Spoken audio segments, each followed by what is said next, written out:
The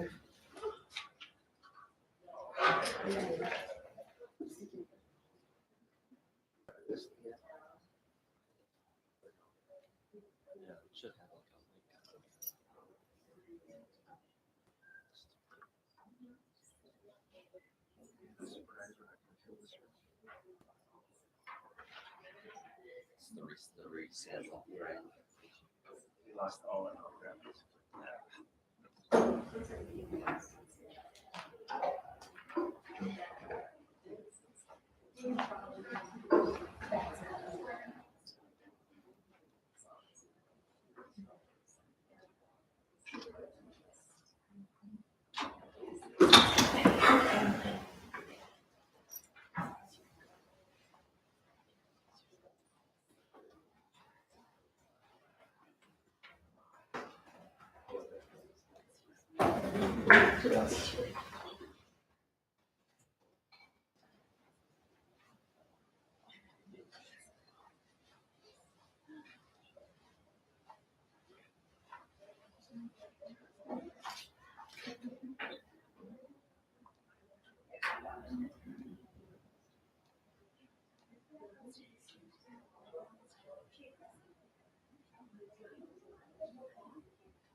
Forgot to set.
Pleasure of doing this.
You were just like me.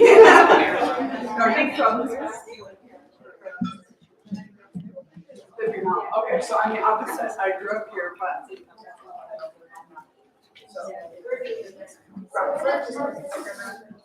Yeah. Okay, yeah. Oh, not that long ago. Yeah, sure, yeah.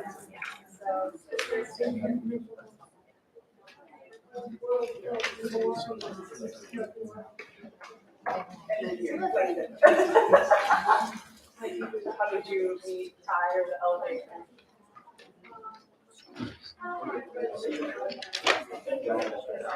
Oh, nice. Okay, so choir.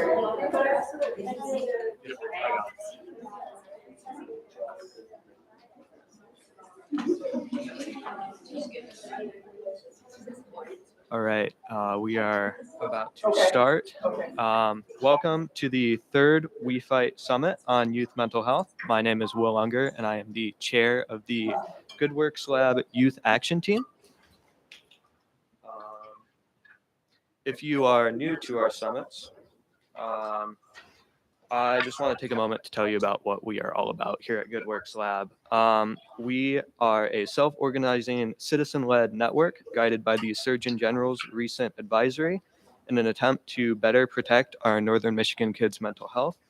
And this event is part of an effort to fill gaps, strengthen weak links, and grow community awareness and build political will with our partners.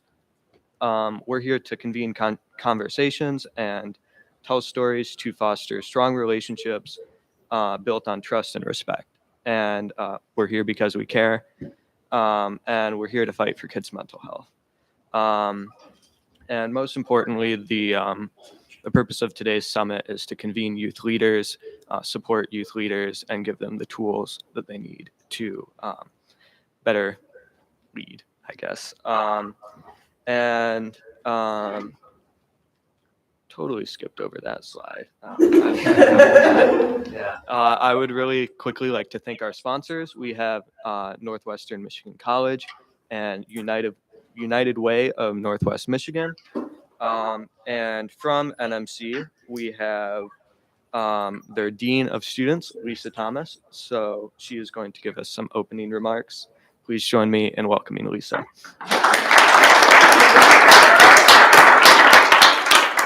Thank you all for coming. Thank you for coming to our campus today. It's so exciting to see all these student leaders from the area high schools, from NMC. Just so happy to have you all here. When I looked at your summit mission, boost knowledge, decrease stigma, shift attitudes, and build support for Northern Michigan where everyone plays a role, I was like, that is right on. And I'm just so glad to see you all here. I want you to all look around at each other. You're all students, learners, helping professionals, advocates. But it's really important you see each other and you learn and listen to each other today. In light of last night's tragedy on MSU's campus, it's now even more important that we get together and talk about these things and learn and listen. There isn't a more important thing that we can do than be at a summit like this today after what's happening here on very close to us at MSU. So our hearts are out to our sister campus downstate, but we're glad you're here and we hope that you have a really meaningful time. Thank you.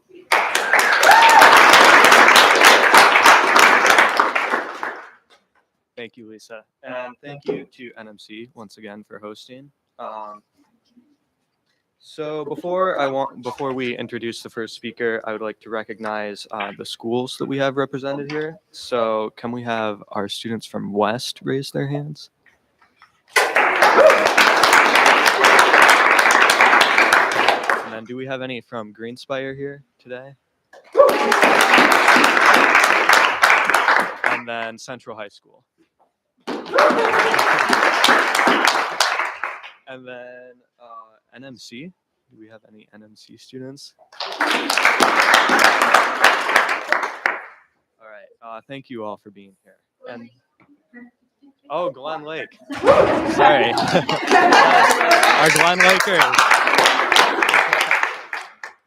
And then I would also like to acknowledge our photographers here today. We have Mr. Alan Newton here in the back. Alan, if you could raise your hand. And then we also have some representatives from Headwind here taking some pictures. If you could, all the way in back over there. And so they would like to take a group of all of our student leaders afterwards. So if you could stick around, that would be awesome. It would make our promo look a lot better. Yeah, it'll be up front. Okay, so now on to our first speaker. Our first speaker earned her master's in social science and education at University College London. All right, and is the marketing and events coordinator at Traverse Bay Children's Advocacy Center. TCAP students may recognize her as she was recently at Central High School for the peer-to-peer training through U of M. And we are happy to have her back again today. So if you would like to come up, can we please welcome Jessie, I'm going to butcher your last name, Krusik.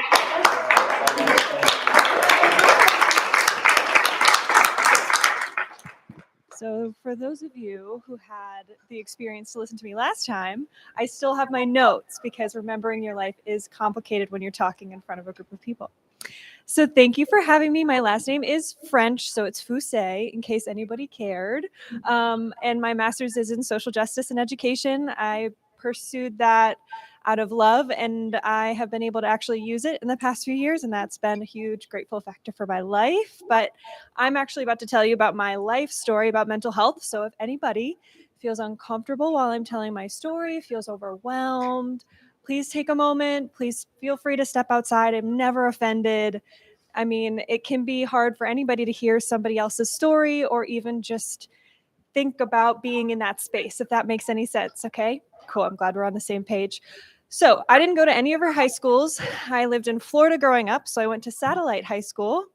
Yeah, you're probably thinking, is that in space? It's not in space. It's in Florida on a little barrier island on the East Coast. So I was a little beach girl, but I definitely was a sweaty teenager. How many of you are sweaty teenagers? Don't raise your hands. I was a super sweaty teenager because I was constantly nervous. Plus I lived in Florida, which is a terrible combination, but it did cover up the fact that I was sweaty, but like lots of pit sweat, as I like to call it.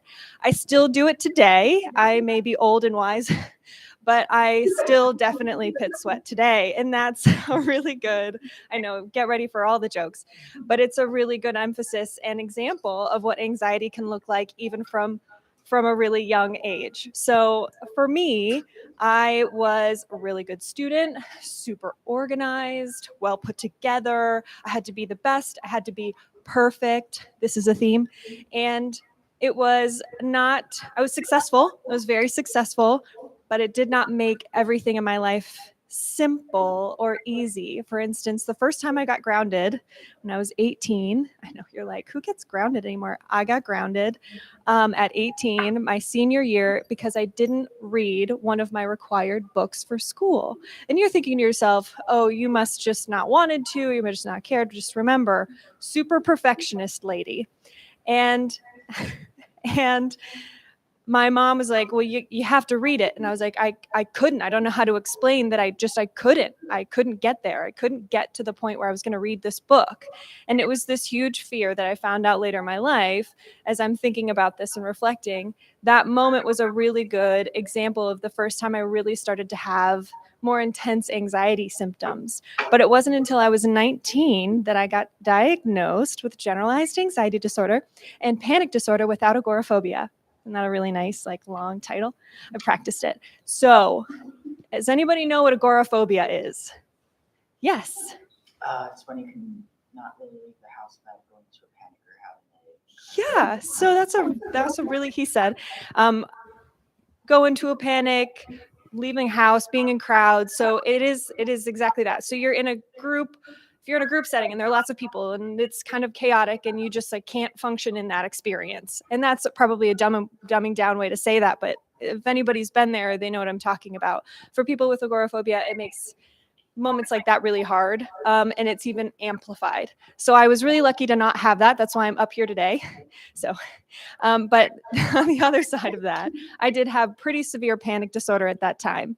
So I started having panic attacks at 19 years old, and they ranged from full-fledged crying at a bathroom floor, hyperventilating, not understanding what's happening to my body, to having recurring panic attacks in my classroom.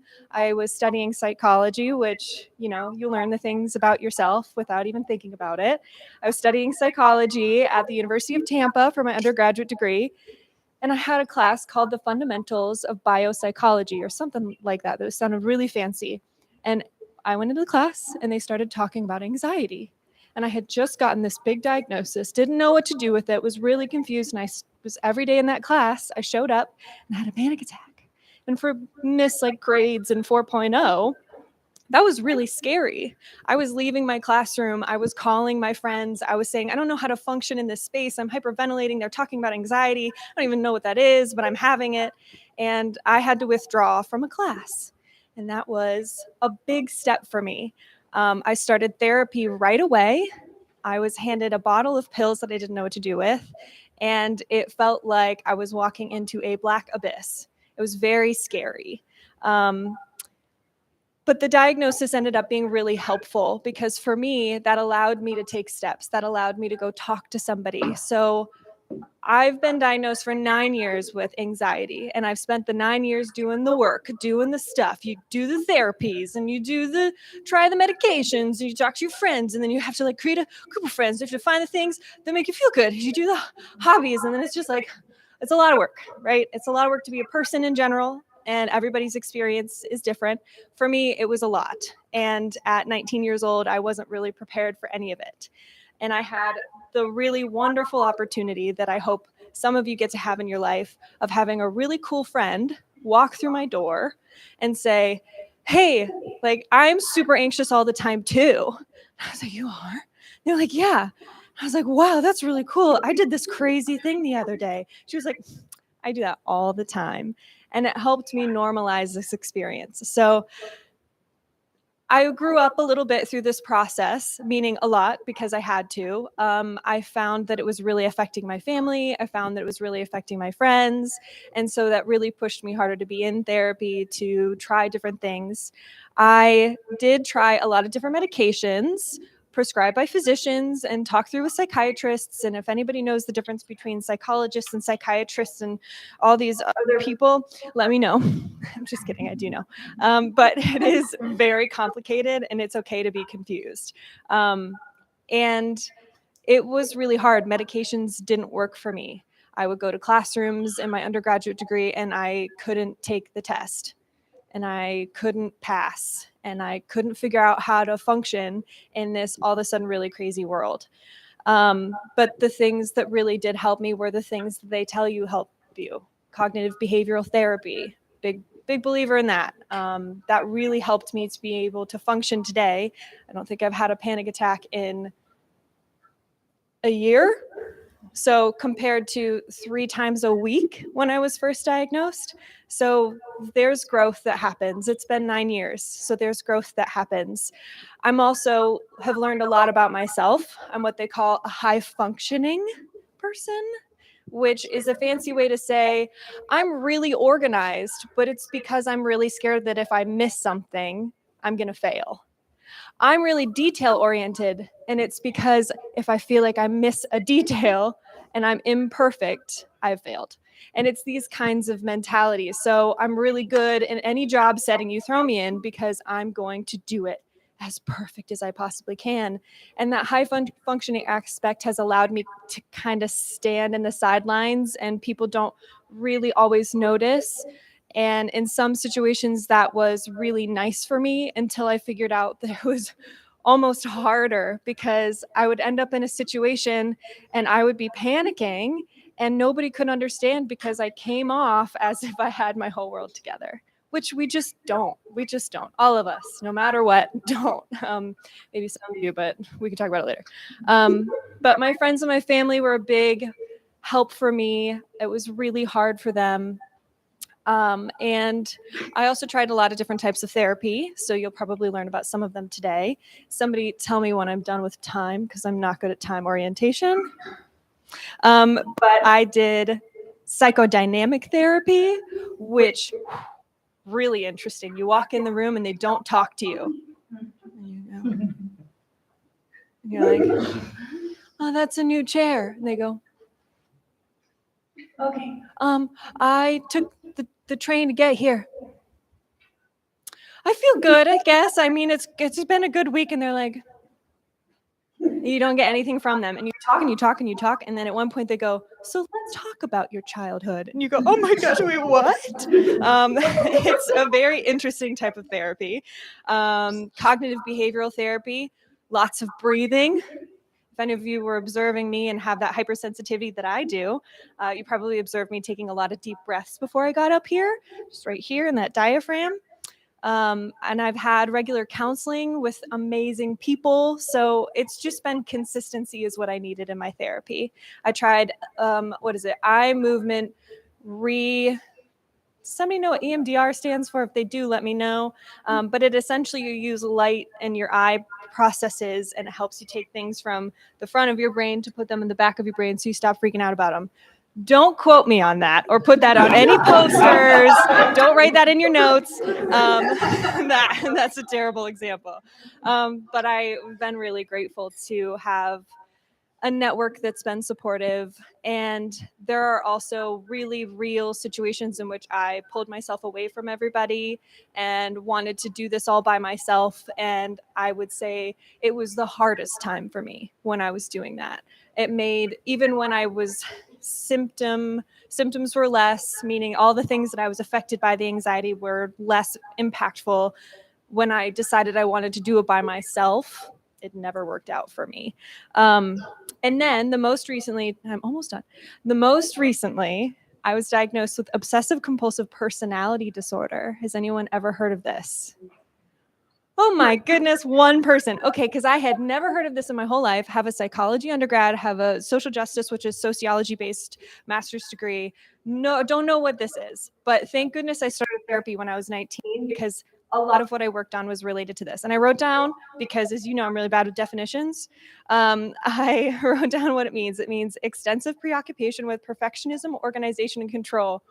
Sweaty teenager. Yeah. Okay, cool. So I found that rigidity that I had when I was a kid, that need for control, that need for organization when I had with a kid, wasn't just, oh, that's how she is. It's, oh, it's something that she's experiencing, if that makes sense. And going through therapy, even just at 19, there was a lot of discussion of, oh, you don't have to be perfect. It's okay. Like, what if you did fail? I'm like, it's not an option. And nowadays, I'm doing a lot better with that, which is great, but I still do want to be perfect. So, maybe I'm not doing so great. But it's growth. It's a lot of work. My story is not, everybody's story, everyone's an expert in their own experiences, but I know a lot of people who have different experiences, and some of them are like mine. And if you can relate, I hope that this is an interesting story. And if not, that's okay. I'm glad to be with you. And it's been an awesome experience. So thank you for listening to me. I am open to questions, but I can't do that right now. Okay. But I'm around. So thank you.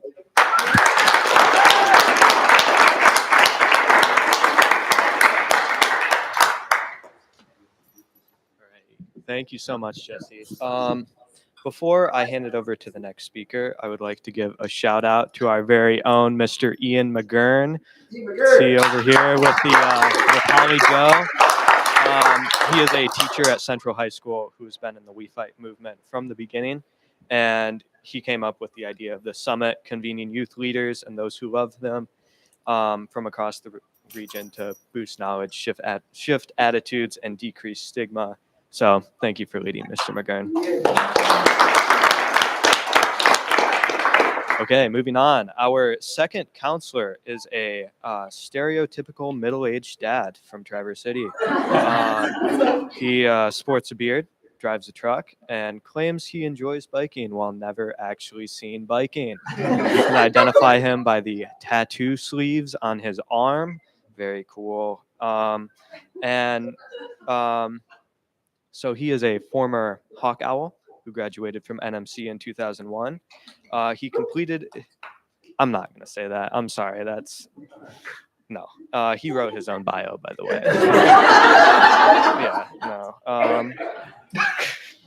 So he is certified in prevention, and he is a certified prevention specialist, a certified clinical trauma professional, and a licensed professional counselor, among many others. He now works for Leelanau Family Court as a prevention counselor and also a counselor at Mental Wellness Counseling. And he has spent the past decades working with youth and families through children's crisis teams, local emergency departments, schools, and on suicide prevention lifelines and more. So can we please welcome John Boonstra.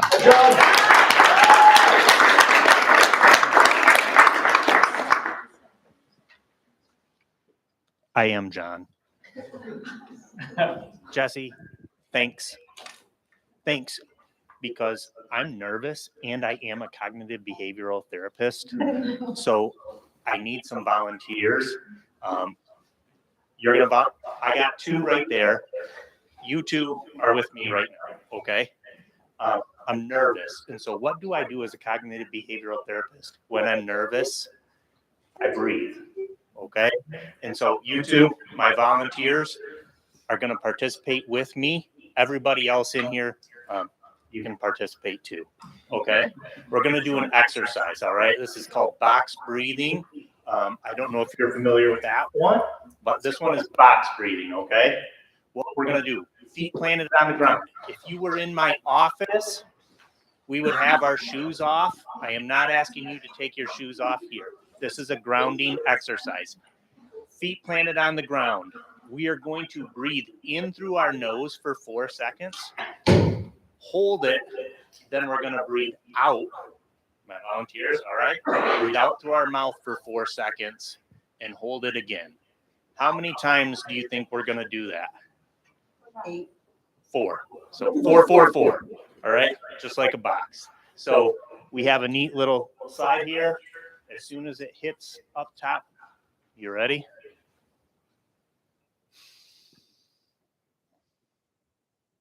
Hold. Out.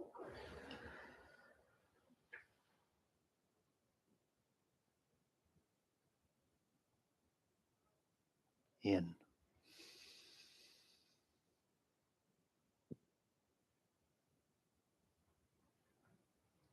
Out.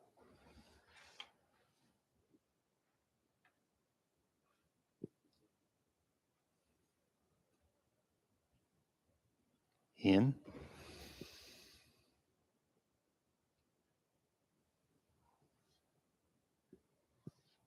Out.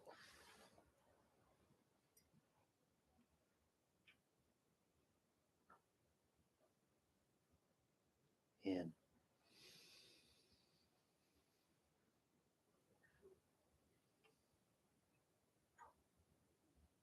Out.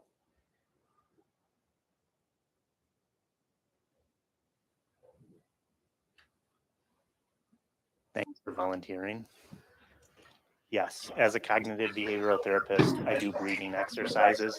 That is one that you can take with you. I use that myself often.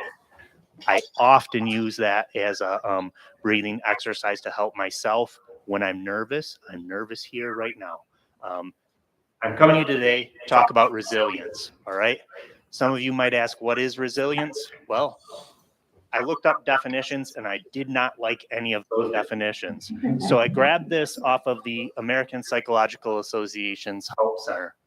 And in their training, in their Help Center, they say that resilience is a process of adapting well in the face of adversity, trauma, tragedy, threats, or significant sources of stress. How many of us have had those over the last 3 years?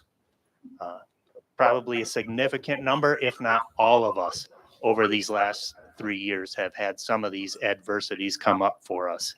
I picked it because it's existed for me. If you told me 3 years ago that I would have to be grabbing a roll of toilet paper from work, don't tell if I had to grab a roll of toilet paper at work before we shut down, I would not believe you at all. That literally happened. So these things, how do we stay resilient? How do other people stay resilient? I clicked it and it went off. Thanks. So I often find it important when we look at resilience and we say, resilience, what is it not? It's not avoiding difficulty. Your slides don't work. You click the button. It doesn't go what you want it to. It's not avoiding difficulty. There's difficulty or adversity that comes up. We can't skate over the top of it. We need to recognize it when it happens, but we experience it. We experience those negative, difficult circumstances in our life, but we stay on task. We stay functioning and achieving. It's better for some people than it is for others, but I want to talk to us about how we can build resilience in our life. First one is connection. We learn from others. We share with others. You are engaged in resilience today. We're here together, sold out crowd. Everybody's here. Even though we dealt with adversity and had to reschedule this, we're still here together. We're engaged in the first step of resilience. It's connection. We learn from one another. We share from one another. Today is an excellent example of that. And We Fight has as their purpose a Northern Michigan where everyone plays a role in protecting our youth's mental health. Are you a part of everyone? We certainly are. Consistency is our second. Adults and mentors, this one is for you, but it's also for all of us. Consistency is very important to resilience. For me, during a pandemic where schools were shut down, one of the hardest things for me was consistency. One of my favorite things every single week is every single Friday, I get to go have lunch with a group of fifth graders at a local school. It's my favorite thing. It's consistent. If you ask me to do something at noon on Friday, I'm going to tell you no, because that thing is the most important thing for me. And it's consistency. I don't do anything special with those guys, anything else, but I am making sure that I'm consistent. And for us as adults, we can keep that consistency and we can keep consistent with that, building resilience in others and protecting our youth's mental health as well. Our third way is control. We can offer solutions that engage individuals in developing their own self-efficacy. I can see a couple people already shaking their heads. How do we practice those control things? As parents or as adult mentors, we can point out to youth the things that are within their control. We can tell them or offer them solutions that they can utilize themselves rather than figuring out a problem so that they can practice those controls, offer them solutions, and we can engage those individuals in developing those solutions so they have control over their own self-efficacy. In fact, initial neuro, you can go. I'm reading off of it. So if you think I have this memorized, you're mistaken.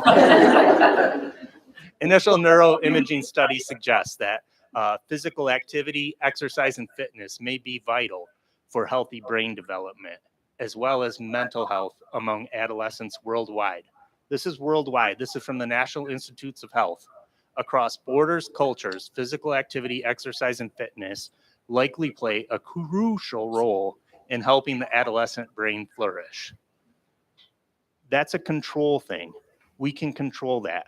For me, I control it through engaging in physical activity, whether it's going to the gym, going for a hike outdoors. If you are in therapy with me, there's a good chance we're going for a walk. I've had other clients that say, oh yeah, John likes to go for walks all the time. That's what we do. And that's a control thing. We can control that physical activity within ourselves. You can hit it now. I told you were going to be doing that for me, so I appreciate it. How can we build resilience? It's through coping. We engaged in a coping exercise here. Box breathing is a coping exercise, but there's hundreds, if not thousands, of other ways that we can deal with coping. I shared one with you. If you take that one and you use it, go with it. But you can talk with me later about other coping, but I'm not going to have time to share all these hundreds of different coping. But how do we build resilience? We cope with it. We didn't say we skate over adversity, but we recognize that it exists for us here. We're nervous. We have difficulties, but we cope with it at the time so that we learn as we move forward. I've got one more. I bet it starts with a C. I was right. All right. We practice our competence. All right. How do we build resilience? If we're here and our purpose is to protect the mental health of the youth in our community, we can share with them their own competence, give them skills, and help them develop that trust in their own judgment. Ackerman states that looking towards the future with optimism and recognizing that our setbacks are usually temporary and that they're usually surmountable is a good way to look with our competence. So we practice that competence. We say, yes, I'm dealing with adversity at this time, but it's surmountable. I can overcome this. And competence, it's a skill. We practice it every day. How do I know you can do this? Why do I know you can do this? Youth, you're more resilient than your adult counterparts. Look at yourselves. Look at the adults in the room. You are more resilient. You have the components for resilience within you. Adolescent brain is highly plastic. It means that during this period, the brain grows. It grows and develops new pathways at a rate second only to the first 5 years of life. So in your first 5 years of life, you build those pathways. Then during your adolescence, your brain is growing and it's building just as fast then. You have the components to build that resilience because your brain is highly plastic. You can use it and utilize those things. And you're going to be an adult pretty soon before you know it. So use it while you have it. And I'm going to be in trouble if I don't do this. There's some works cited on there as well. So those are things that I know we can do, how we can practice our resilience. And I want to thank you all for just taking some time. If you just take one thing from this, take that exercise with you. Practice that breathing. And it's a good coping strategy when you come up and you're told, hey, we're going to cancel. We're going to do it another week. Maybe you didn't practice this at all and you just got up here and you said, hey, I got to do it right now. So I'm going to breathe with you. Thank you guys for inviting me in.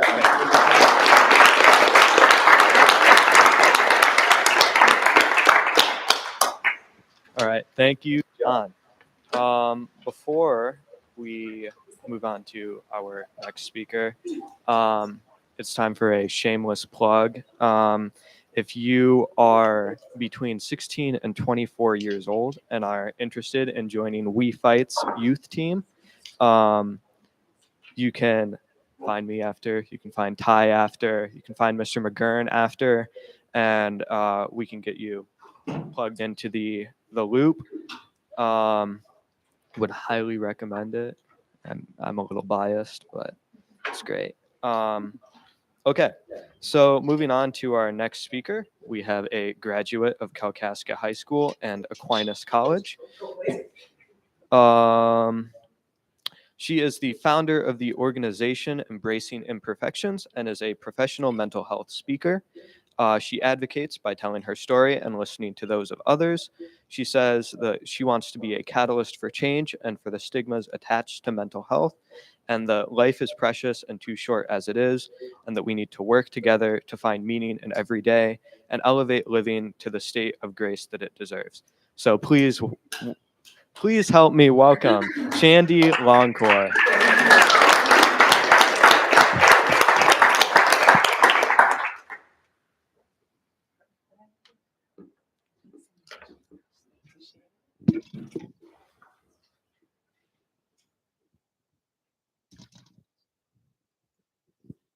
When you're about to deliver a speech, you might want to look up what headshot photo you sent and what necklace you were wearing, or you're going to end up a little awkward when you first start out. Do y'all see what just happened here? And I did just tell my cousin over lunch that I love speaking, but I am not a fashionista. This part, like just getting ready, is the most uncomfortable part for me. I can do all the. I can get up here without box breathing, but it's getting ready. So anyway, all right, let's get organized here. Thank you all so much for having me. And thank you to our other speakers. That was awesome. I did enjoy slowing my heart rate down in that box breathing. That was amazing. My boys, when they were in elementary school, did pizza breathing, where you would breathe in the smell of the pizza and then blow, right? Pizza's always hot, right? And then you blow on the pizza. You get it, right? So to add to the 100 list, right? All right, so have you ever found yourself doing ridiculous things just to get people's attention? I know I have. I definitely have. Growing up, I always wanted to be noticed, to be liked, especially when having a bad day. I would do some silly things so people would pay attention to me. When I was a kid, I let my best friend Becky dye my hair all sorts of crazy colors.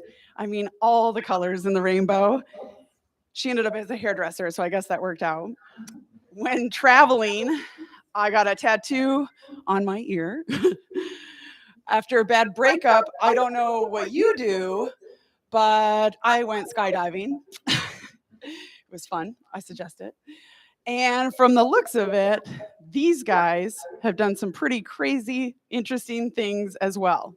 Actually, I'm trying to remove the word crazy from my vocabulary, so forgive me. I would say these guys have done some wild things as well. I've done a lot of crazy, interesting things in my life to be noticed, but what I really wanted was to be liked. If it's okay with you, I'm going to share a story of something that I did to be noticed that's not quite so fun. But before I go there, I want to set the stage a little bit and tell you about my family. My mom, Sheila, the leader in our family, working her tail off from midnight nurse up to in charge of her hospital. My dad, Randy, that's how I got my name, by the way. SH from Sheila, Andy from Randy, you put it together. My dad, Randy, was the jack of all trades. He gets bored, so he's the potpourri guy that has a new hobby every week. He started out as a music teacher before owning the town hardware store. My brother, Jason, how many of you have an older brother? So you know. That's all I need to say about that. Just kidding. I grew up during a time when you let your kids go and play. You didn't worry where they were. It was either inside or outside. Get out, right?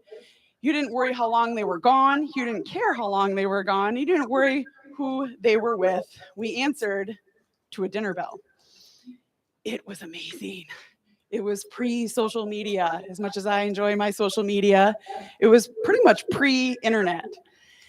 And as you heard, I grew up in Kalkaska, just east of here. And in a small town, it's easy to want to keep some things a secret. And here's the secret I kept for over 25 years. See, in this picture, I'm 10 years old. And I want to draw your attention to the smiles in these pictures. It's proof that just because someone has a smile on their face, it doesn't necessarily mean they don't have a storm brewing inside of them. See, at this point, for whatever reason, I'm not feeling loved, even though, of course, I was loved. I'm not feeling pretty, and I'm likely experiencing an undetected mental health issue. I've always been more interested in forts and sports than in hair ties and fashion. But being a tomboy has stopped working for me. All I want now is to feel pretty.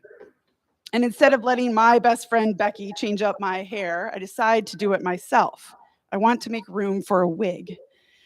So I hack off all of my hair with a pair of scissors. And I mean all of my hair. I want my mom to see it. I want the wig. I want to be pretty. But she's a nurse and she's not home. My dad comes home instead and sees my hair, and we land ourselves in a horrible, horrible argument. He returned to work befuddled while I was left alone to ponder my next move. And unfortunately, this is where I got it all wrong. See, without thinking, without writing a note, without stopping my impulsive self, I go into the basement where we have a rifle and an unlock case. I take it out, I load it, and I point it directly at my chest. And at the very last second, I switch that rifle from my left to my right, thinking that's the side my heart is on. This is one of the most beautiful mistakes I could have ever made because it saved my life. I will spare you the trauma and the drama of the few hours following the gunshot wound, but let's just say that I am beyond blessed that my mom, the nurse, came home from work early that day. I'm beyond blessed that I missed my heart, and I'm beyond blessed that I feel a higher power was at play.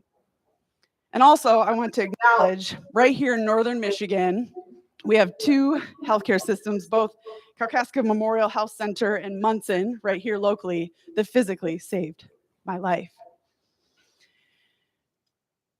In that argument, you might be wondering, with my dad, in this moment, it no longer mattered. What mattered was that I survived. So fast forward, I wake up in the hospital after life-saving surgery, and I look at the faces, and they look back at me.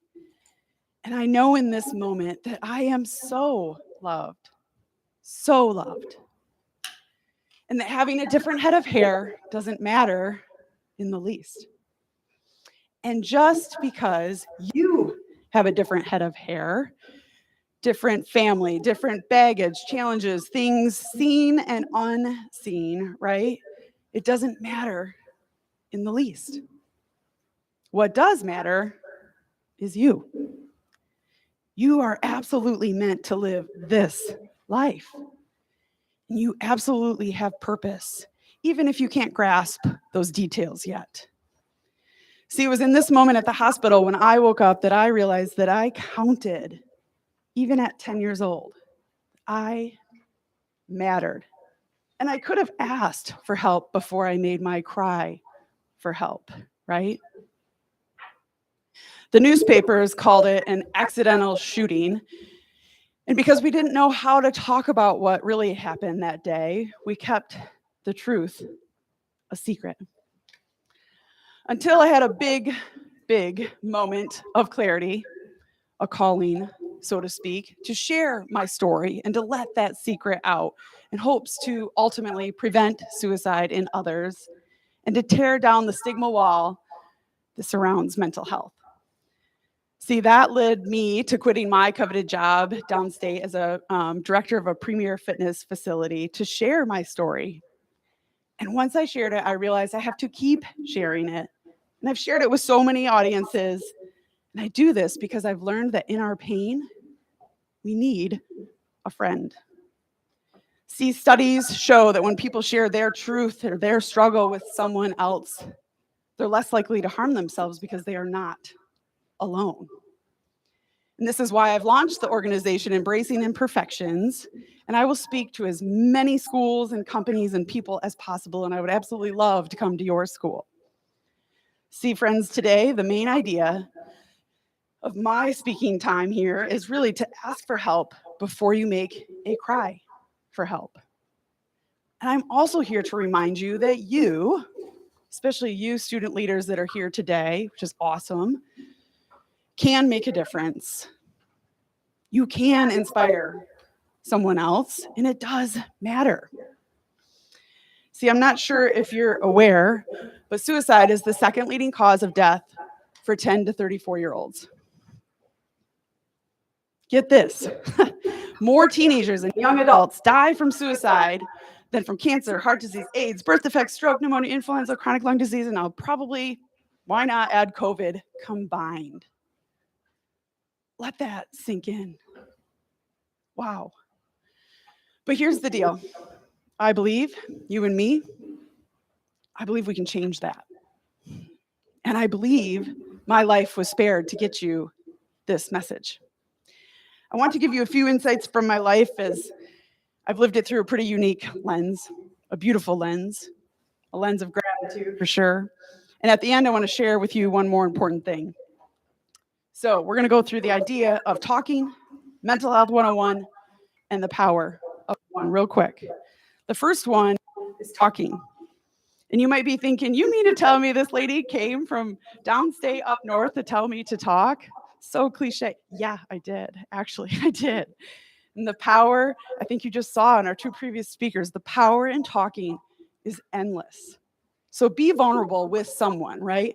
It wasn't until I was a young adult and I put aside what were long-term prejudices against working with a professional listener, AKA a counselor or a therapist, that I went to see one. And let me just tell you, it's so much more than a box of Kleenexes and a couch, for sure. It was amazing. I look back and I wish I would have talked, right? Also, did you know in a moment of crisis, you can call or text 988, the suicide prevention hotline, for you or a friend? What a great resource to open every day of the year. So talking. Mental Health 101. All right, so think back to COVID. Audience, help here. Just shout out, what are some of the things you did right away in the beginning of COVID that helped with your mental health? What did you do? Go ahead, shout them out. Get outside. Love it. Get outside. What? Exercise at home. You had one? No? Anyone? Get a dog. Amen. Get a dog. Cooking. Love it. So exercise, right? Journaling, music, being in nature, maybe FaceTiming your friend that you couldn't physically be with. But isn't it interesting that, have we gotten away from that already? I think it's critical that we do those things that set us up for mental health success on a general everyday basis. So critical, right? And so speaking of mental health, you should be super proud of your community for having really this summit today and having us speakers. Many communities are not willing to have these tough conversations. Can't even tell you how many schools said no thank you to me presenting. The We Fight group, they care about you. They want you to have tools. They want to open this conversation. And they want you to know that you are loved if life ever gets to be too much. Interestingly enough, if I ever have the opportunity to speak, this slide will be a part of every presentation I will ever give. And on the left, we have a scan of someone who's not depressed, of their brain. And on the right, we have a scan of the brain of someone who is. Can we just for a moment acknowledge and lower the stigma wall that there is a physical difference? There is a chemical imbalance happening right here. So why don't we start treating our mental health like we would treat our physical health, say a broken arm, right? Next, the power of one. After everything that happened when I was 10, I had so many people invest in me. My neighbors, my friends, family, coaches, pastor. It was amazing. My teachers, this was pre-Sign Up Genius. Somehow they organized this huge big Santa-like size bag of presents for me to open during my time at Munson. Not only did I get to open one every day, I got to open one after every physical therapy session, trying to get my lung working again. And I tell you what, at 10 years old, that was a big deal because that was a lot of pain and not fun. It was amazing to me that they did that in my community. Also, I had amazing people my Aunt Sally, I think, is listening online today. There weren't many moments, but there were some that happened that my parents would have to leave the hospital. I was never left alone because my Aunt Sally was there with me every minute. I'll never forget that. And her daughter's here today, my awesome cousin. And then I had things like this happen. I don't remember a thing about the ride home from the hospital, but I remember arriving to a banner that looked similar to this, and yet again, my BFF Becky's big bubble handprint writing, and it said, "Welcome home, Shandy." To a lot of people, that would just be a banner. To me, it was that everything was going to be okay because I had my best friend. So I chose the world for this slide, really because I think that we all have the ability to tilt the axis of the world for someone else. I think it's that powerful, that human connection. And I'm here today to encourage you to be that one for someone, for your school, for your community. It can be absolutely life-changing like it was for me. So I don't care, to put it bluntly, how old you are, your social status, your family status, what you have going on in life. You absolutely have the ability to change someone else's life. Could be small gestures or could be big, like it was for me. So my challenge to you all is to be like Becky, because in our pain, we need a friend. I find it interesting when mental health things happen, so many people run the other way. Run to them. And my favorite mantra is this: don't forget the power that you have. Don't forget the power that you have. So don't worry, there will be no test, but here's your answers to the 3 things that we went over: talking, mental health 101, and the power of one. And I love expanding on these when speaking at schools. And I know I'm gonna run out of time, so I'll kind of start closing up, but I wanted to share with you that as a speaker on mental health, my job requires me to be honest. But the moment I live for is really when the people in the room choose to be honest too. And what I'm getting at is, if you're being transparent with yourself and you know and feel you are meant to live this life, you can find that feeling in you, even in your darkest moments. I know you can. And yeah, that purpose and your contributions to the world, probably not so clear yet, but you have that feeling of hope, right? Take a moment and digest, maybe breathe through that word. I think hope is with us right now. I think we're born with hope. And because I chose to lean on hope when I was that confused 10-year-old kid, I didn't die. Instead, I ended up living out a great high school and college career, both athletically, socially, emotionally, and academically. And it was awesome. I had crazy, amazing things happen, like homecoming queen, right? And then playing 2 college sports and landing an amazing career right out of college. And then meeting my now husband, Bill, and our twin boys, Brennan and Cameron. And I share this with you not to toot my own horn, no, not at all, but to give you a real life example of hope. I think hope is inside all of us. And if you ever have a time in your life where you lose that hope and your mind is playing tricks on you, trying to convince you that this world would be better off without you, please remember this moment right now. Let it put a permanent mark on your heart to remind you that you absolutely matter. You are absolutely meant to live this life. We need you here. Thank you.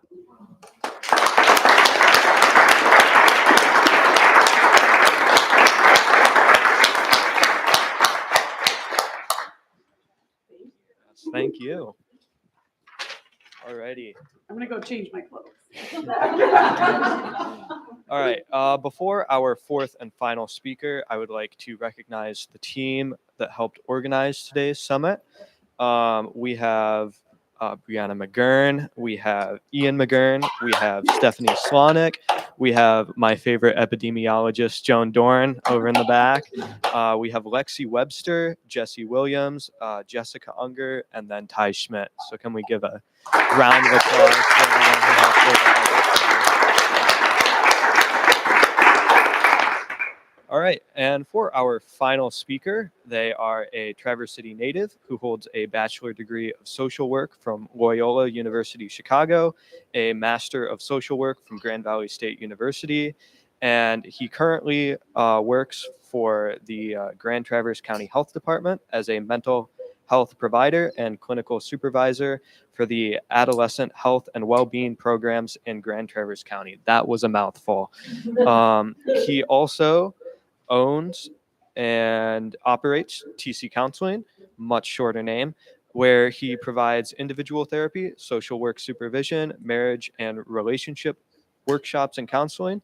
And he also sits on the TCAPS Health and Well-Being Committee and the MDHHS Child and Adolescent Health Center Mental Health Advisory Committee.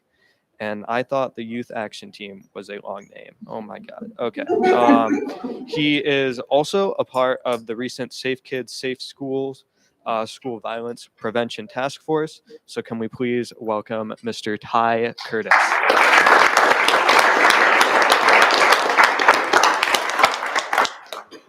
Thank you. I could have just left the acronyms in there instead. No. All right. Hello.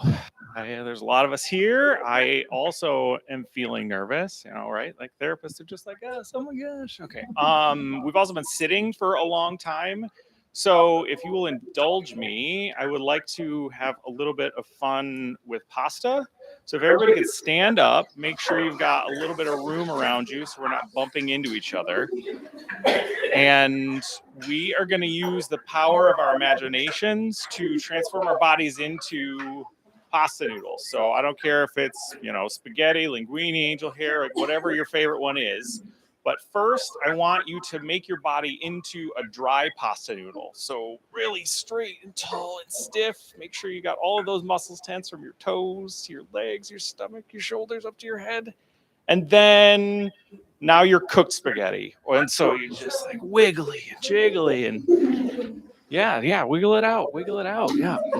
Make sure you're done. We don't want al dente. We want it fully cooked. Okay, and then dry spaghetti again. So we're back and stiff and tall and oh my gosh, yep. And then cooked spaghetti again. Oh, yeah, that's awesome. Thank you. Appreciate it. You can have a seat.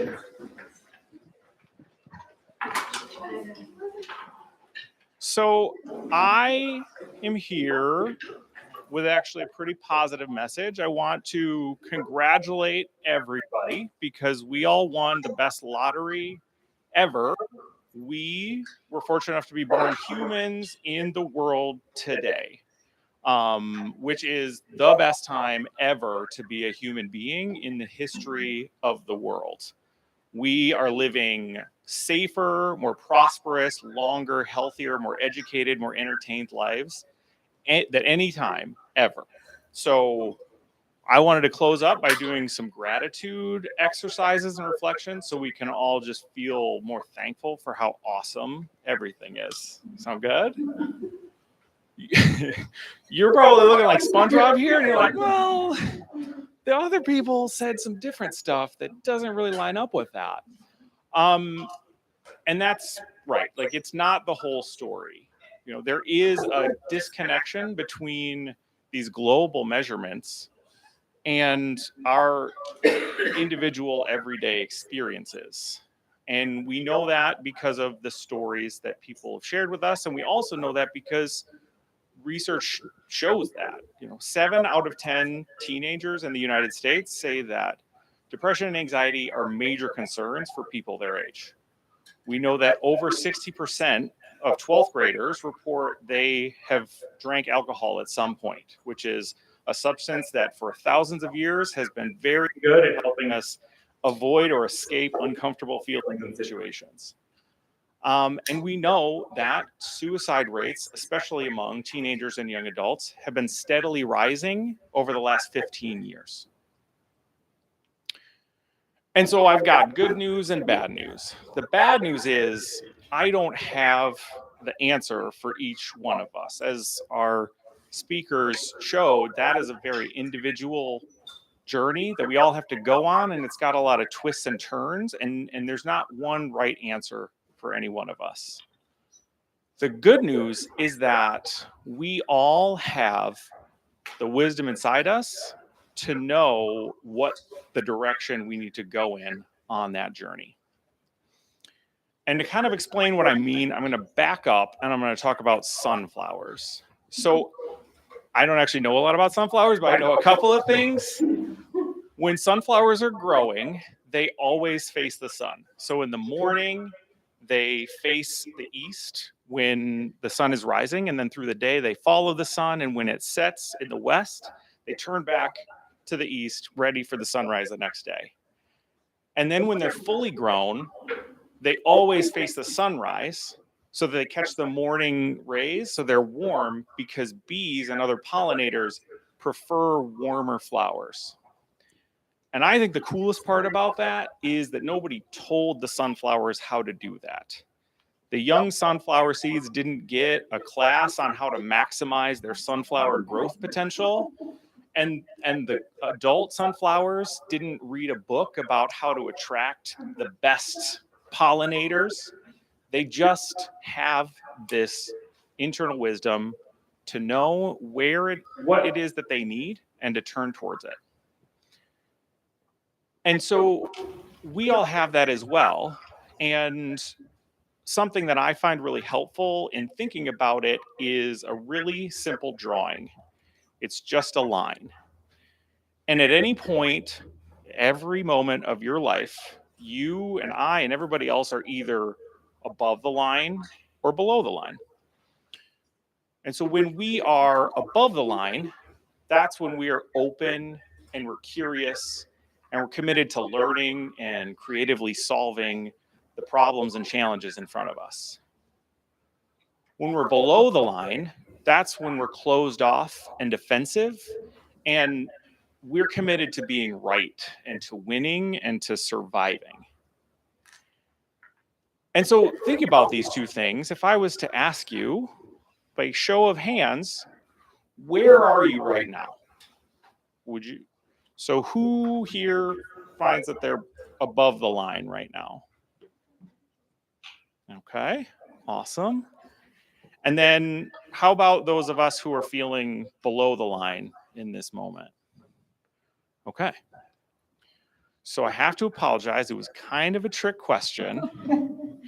And to explain that, I'm going to talk about what might have happened in some of our minds when I asked that question. So we all looked at the definitions and we thought, well, above the line is the good one. That's the right answer. And I'm a person who gets the right answer. So I'm going to raise my hand and I'm going to say I was above the line because I'm right and I'm good.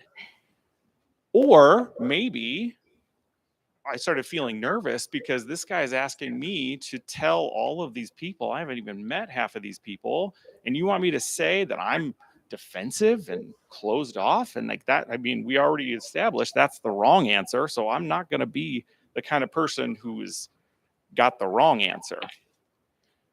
And so in that moment, our problem-solving brain distorted reality because it told us that we are above the line when we were operating from a place below the line.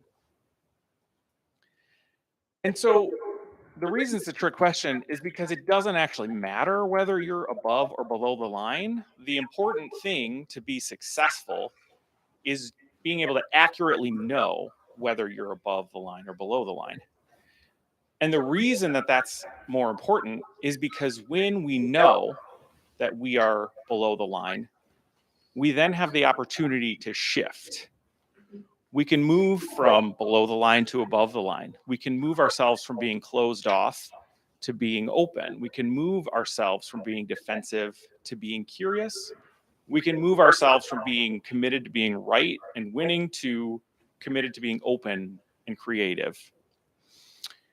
And so you're probably now thinking, that's great, but how do I actually do that? I mean, you gave me the quiz before, and then I thought I got the right answer, but then you told me it was the wrong answer. And so I don't really understand how I'm supposed to do this. And so that's where we come back to the sunflowers. And so we're going to do a little bit of another exercise. You don't have to stand up, just kind of get comfortable in your chair. If you're comfortable, you can close your eyes. Otherwise, just kind of look at the table or the floor in front of you. And I want you to think about a problem or a challenging issue in your life, and not an external thing like I don't have enough money, or I don't have a job, or I forgot to get my wife a Valentine. Like we're talking about an internal challenging problem. Like it could be a negative or critical thought about yourself, or an uncomfortable feeling, or a difficult memory, or an urge to do something that we don't really want to do. So just think about that challenging issue and get it clear in your mind about just the scope of how you interact with that. And then when you have that, just kind of picture it in your hand, and just kind of hold it in the palm of your hand, and close your hand around it. And so now I want you to all imagine that you are master sculptors, and you are able to sculpt your body in such a way that anybody looking at you is going to know what you are experiencing in that moment. You don't have to say out loud what you're doing, but what we're all going to do is just shape our bodies to show everyone how we are interacting with this challenging issue. So first, I want you to imagine yourself in the posture that you would take when you are at your worst dealing with the challenging issue. Again, you don't have to say out loud, just show with your body. Put your body in the position of what it feels like to be at your worst with this challenging issue.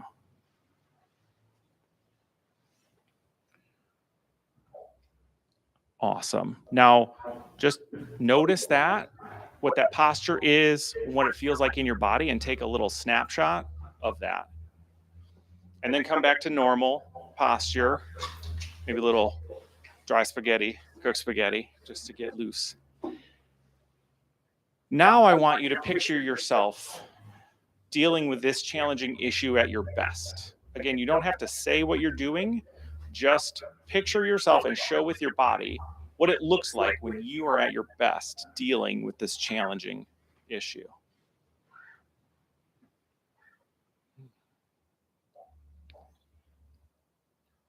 Great. And again, just pay attention to what that posture is and how that feels in your body, and take a snapshot and remember that. And so you can come back to normal. You can open your eyes, kind of come back to the room, as it were. Now, if we were in session, we would have a conversation about the different postures and what it's like, but there's too many of us to do that. So I'll cut to the punchline. So without fail, all of us and anybody else that I've ever done this exercise with, when I ask you to show me what you are like at your worst, it's almost universally shut down, closed, defensive, below the line. And when I ask people to show me what it's like when they're at their best with this challenging issue, they sit up straighter, they're more open, and not aggressive or angry, but just strong and confident and facing that challenging issue. And so as you leave today, if you don't take anything away, I just want you to remember that, one, when I asked us all to think about a challenging issue that we struggle with to this day, we all had something that we could think of. But more importantly, just like the sunflowers, we all knew instinctively how to turn towards the light and find the thing that's going to help us grow. Thank you very much.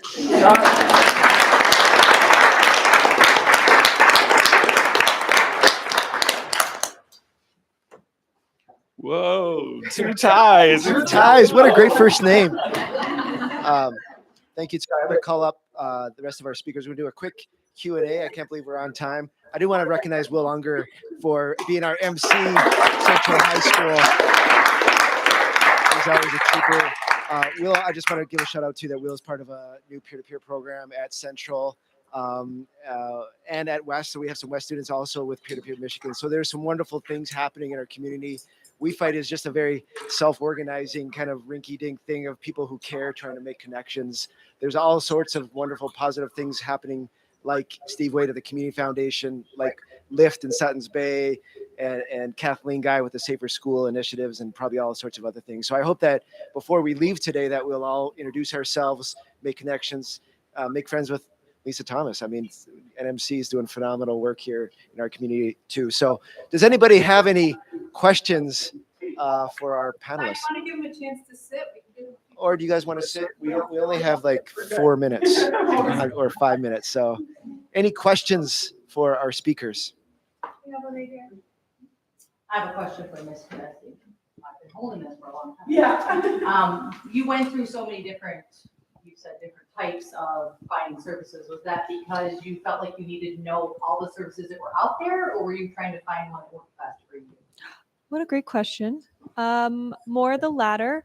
I also lived in a bunch of different places, so I started getting support from my university. When it first happened, my parents immediately tossed me to a psychiatrist for medication because they were like, this is very bad. We need immediate support. And then I transitioned to a therapist who I started to see, went back to school, started to see that therapist, went back to Kansas City because you go to Summers. And then I moved to, oh my gosh, yes, I've just lived a lot of places. But another part of that has been a pursuit of what you've said in the latter part of the question, has been a pursuit of what works for me. Psychodynamic was something that I found very, very, very insightful, but it didn't give me a peace of mind when I left. For instance, now I see a therapist who does some CBT, cognitive office, and I said, I'm looking for this because he specializes it. And he said, I don't think you need it. And I said, okay. So it's been a mixture because I've pursued different types because I've also gotten recommendations. So I also did a full psychoanalysis this past year. That's why I had the new, and they suggested, anybody want to finish my sentences for me? So yeah. I do also want to say one quick thing about medications. Does anybody have questions about like anxiety medications and the medication world? Because I can tell you my experience, but it's been one of a very long journey and medications are really tough. And I just want to send out my love and my feels for how tough that process can be. And finding things that work for you, it's not like a straight line and it's very exhausting at times. And I just want to send out what I feel for you. Yeah, so to what you just said, with the benzos and mental health and addiction, obviously. Yeah. So how did you find that balance? When you think about that balance, obviously there's a risk to further damage your mental health through benzo prescriptions, right? I love that question. So the question was about benzodiazepines, which are a type of medication that are meant to be that's not true. They're more often used as a quick fix and they can be highly addictive. Is that correct? Okay, I'm getting nods. And that was the first one. I told you I saw that psychiatrist. I showed up and he handed me a prescription and I got like 35 pills of, I think it was lorazepam, which is a benzodiazepine. And I was like, I don't know what to do with this at all. My father's a physician. I had a really good voice at home to say, this isn't a joke. You should be really careful with this. So I got that information really quickly, but my psychiatrist didn't give me that information, which inherently, of course, because I am the way that I am, made me scared of them. And so I actually have a really hard time committing to actually taking anything.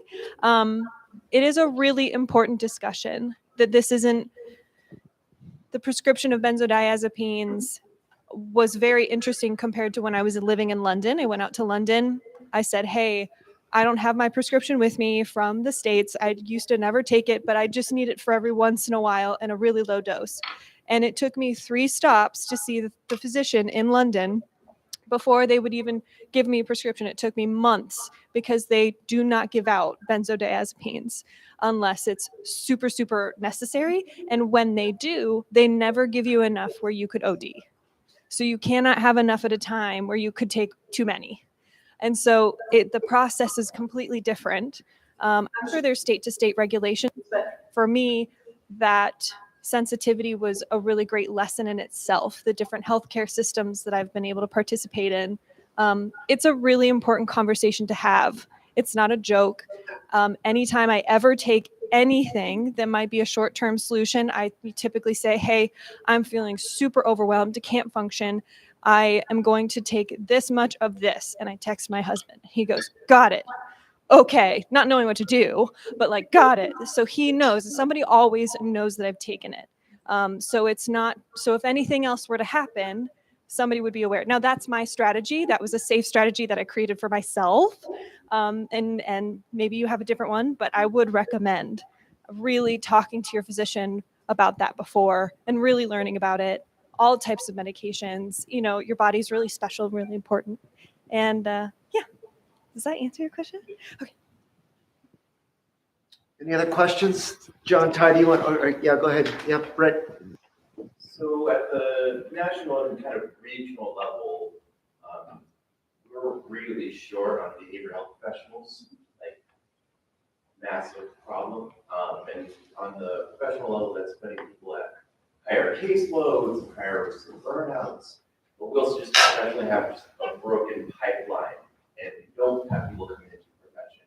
Despite having a master's in social work is like the third most taken master's program. What are some things that could be done to encourage more youth to go down that professional pathway at a practical logistical point? Everybody's looking at me. It's, I mean, all of that is true, right? And I mean, part of our problem, we talk about the pandemic and there were a lot of negatives, but there were also some positive things that came out of it. And one of those things was it really fast forwarded a lot of discussions around mental health and the importance of mental health services and supports. And so now there is a whole lot more very open and transparent conversations about these are important things and we need to do things about them. The problem is that it's a lot faster to say this is an important thing and we are going to pay for it than it is to have somebody go through the professional training to get there. And so those, as you said, those pipelines are trying to catch up from a place where they were underfunded and undervalued to today. And so I don't have a great answer on how we solve that problem. I mean, I had a whole list of advisory committees, and that conversation happens at all levels on those of how do we both help grow a new workforce to help fill this need, but also not to burn out and destroy the existing workforce that we have. Because again, therapists are just like us, and we also have mental health that we need to manage and take care of. And so that is sometimes a hard thing to do because we have to recognize our own limits and know that if I'm going to be like helpful in a sustainable way for a long time, that I can't do all of the things for all of the people as much as I would love to. Higher insurance payouts. You can advocate for it. It is, I know so many people who are mental health professionals who have left the field and do other things because they can make more money doing something else rather than being a health professional. If you are a mental health therapist and you accept insurance, you are probably doing it because you care. It's not because you're making a lot of money or anything else. It's probably because you care about it. And you can advocate for higher insurance payouts is one way to do it. But yeah, I'll advocate for that. Yeah. I'll just add that you all talked about peer listening groups, peer-to-peer, and some other names in the room. I personally love peer-to-peer and Hope Squad. And I think when you start a peer listening group, you're starting that pipeline. So if you don't currently have one at your school, I really want to encourage you to start one. It's a way that not only are you acknowledging that we're a suicide prevention and or a mental health advocacy group to your peers in your high school, your middle school, and yes, there's even programs for like 4 or 5, 4th and 5th graders. You're saying to them that you're a listener, but you get trained in things like QPR. And what a great training to start with that eventually you get to graduate and then go on and be inspired by being a listening peer. And then you get to do like the real, like awesome work of these two guys up here. It's so inspiring. And I just honestly, I think at your high school and part of the pipeline to answer your question from that standpoint is getting to our youth younger that we need to be a good listener and then kind of planting those seeds. So really, I think today and this summit is a strategy to opening that pipeline of advocating for mental health, drawing attention to it, opening those doors and having those conversations. Because for so long, people wouldn't even say the S word, suicide word, despite the fact that it's been the second leading cause of death for a very long time. So I would say talking about it, being a peer listener, and doing things like you all did today and showed up. I just want to say one more thing about that, and maybe this is for more of the younger audience, but I work for the Children's Advocacy Center, and that's, do you know where Center Ice is? Yeah, we go skating there. Okay, it's near there. And so basically we are a functioning advocacy center for kids. So we work with people who have survived abuse or there's a potential of abuse, all these kinds of things. But one of the things in our own, okay, what do we call my coworkers and I, we've been working with primary prevention as well as secondary prevention. So that two fancy ways of saying secondary prevention, don't get lost. I'm going to get there with you. Secondary is how to report something's already happening. How do we get involved? Primary is how do we change the entire social norm?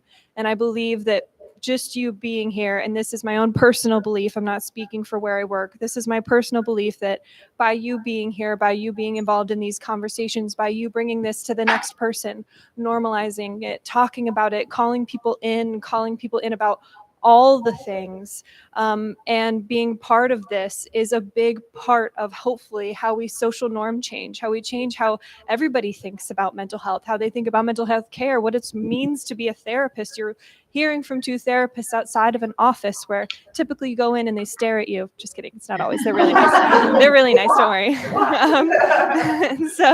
So by you being here, I think maybe, Brett, this is maybe, we'll see. But that social norm shift is really important. And I don't want you to lose hope and think that this world of mental health care is dismal. And because I believe, and again, this is my belief, that you are part of the change that's happening already. So that's my own thing. One quick question. For those that are working like in that profession, are you asking like families if you're working with kids, like are they initiating an IEP at their schools? If they are like being diagnosed with different types of mental health or mood disorders? Ty and I are both at least somewhat familiar with the school system, so I can speak for myself and I'll say I can aid a parent in doing that and advocating for themselves. I can aid them with that, but it's their like I talked about, it's for them to do. I don't do it. I can aid them in the process and give them some motivation or motivational interviewing to do it, but it's for them to do. And so I can help advocate for it, but they need the tools for themselves to be able to seek that out. So yes. Well, I think in some demographics, that information isn't known. And Sure. So I think if we're able to suggest it to the families, if they have children and they're having issues at school. Yep. And so, yeah, that's a part of what I do, not only as a therapist, as a prevention specialist as well. That's part of what I do. Yeah, I mean, I would just agree with that a lot of the work that we do is both in educating people just about kind of what is and isn't, available or there, and then empowering them to kind of go out and seek that themselves. Because if it doesn't, therapy doesn't really work very well if I'm going out and I'm also doing all of the things for you, and I also can't do that. There's just too many people and not enough hours. Right, but I don't think the schools are really pushing that either. So it's kind of like if the families or parents aren't getting that information from the school district and they're not getting that information from the professionals, then where do they get that information? I'm sure the families can do the work themselves, but they just need to know that that's available to support their families. Absolutely, right? And beyond that kind of specific instance, a lot of what I'm sure we all hope to inspire in the people that we're helping and supporting is, regardless of what that challenging system or issue that we're bumping up against, where we're not necessarily getting the type of response or not necessarily being heard, is being empowered to know that we have that power and we have that voice to be that advocate, and that whether or not kind of the exact thing that I want to happen does or doesn't happen, that I still am a person with agency, that I have the power to make that change and direct my own life or the life of my young person. Thank you, everybody. We're all done. Yeah, thank you. I just want to shout out to these guys who we cancel it on one Tuesday, say, hey guys, you want to try again the next Tuesday? And they all say yes, and they get paid very poorly. So again, round of applause for our amazing speakers. Thank you.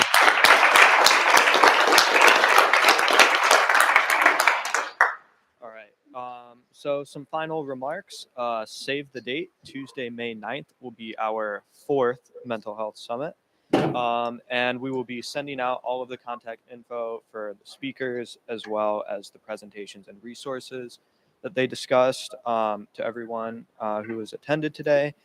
There is also a follow-up survey to fill out that will be sent out as well, and that will allow us to make the 4th one better than this one. Not that this one was bad, just to be clear. And lastly, I would like to thank GoodWorks Lab and WeFight for organizing this event, and to NMC for hosting, and also to United Way for sponsoring the event. And yeah, so thank you again for coming. Again, if you would like to sign up for WeFight, you can see me, Ty, or Mr. McGurn afterwards. Youth, please sign up so that they stop asking me to MC this. Thank you. Thank you, Will. And that is all we have. Thank you. Students up here for Oh yeah, students, please come up here. under 24 years old, and you Under like to 20. come up here. And our speakers, if you can.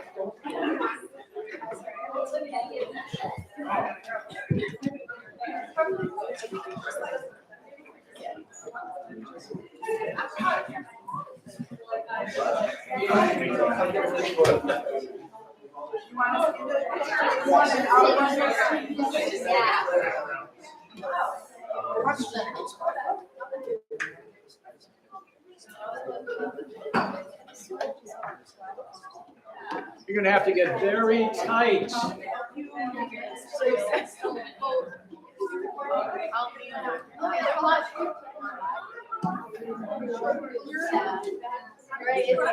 Students with us or without us initially? Yeah, just with, you have to get tight. I don't have that wide an angle lens. Tight, please. Yeah. Can you see me? See the cans? Yeah, everybody in this.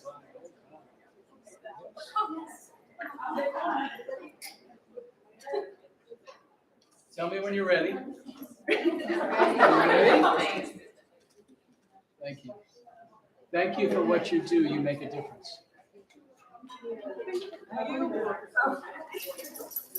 Good, you got it? Are we done? Thanks, you guys. You're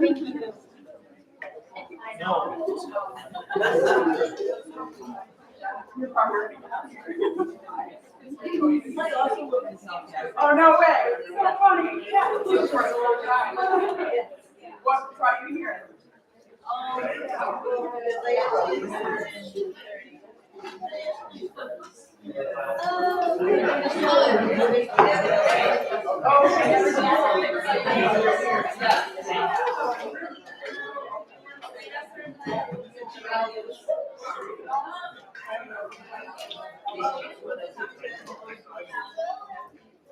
Oh, funny.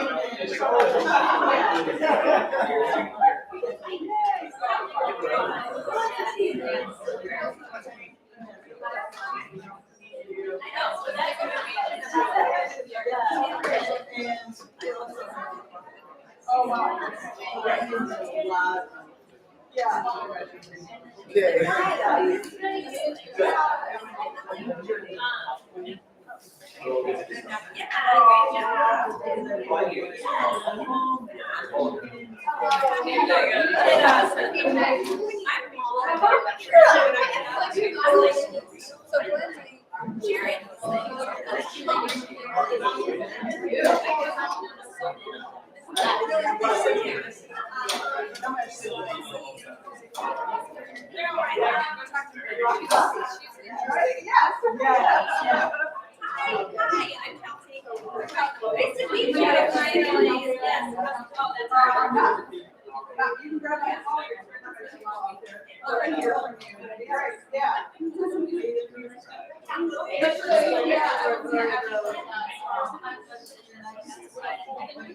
The next time I go to one in May, I hope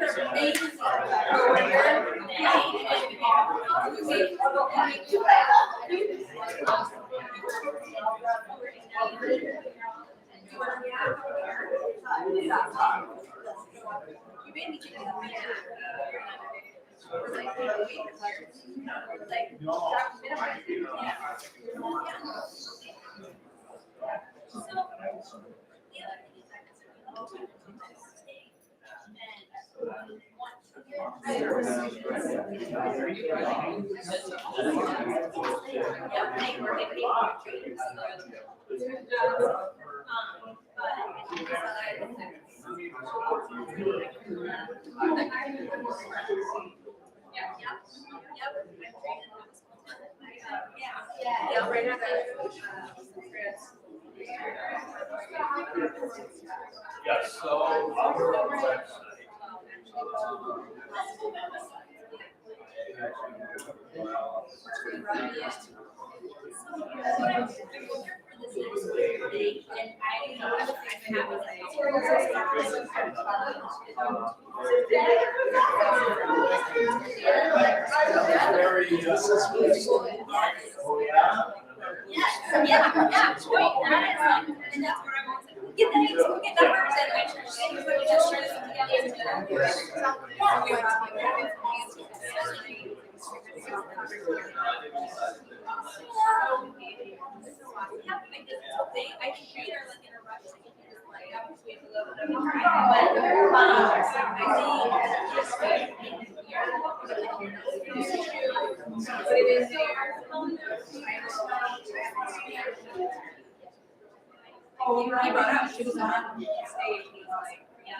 Okay, so I will, it was great meeting you. Yes, Phil, I like, my husband's a teacher, and I know he rode bikes with you guys, and he just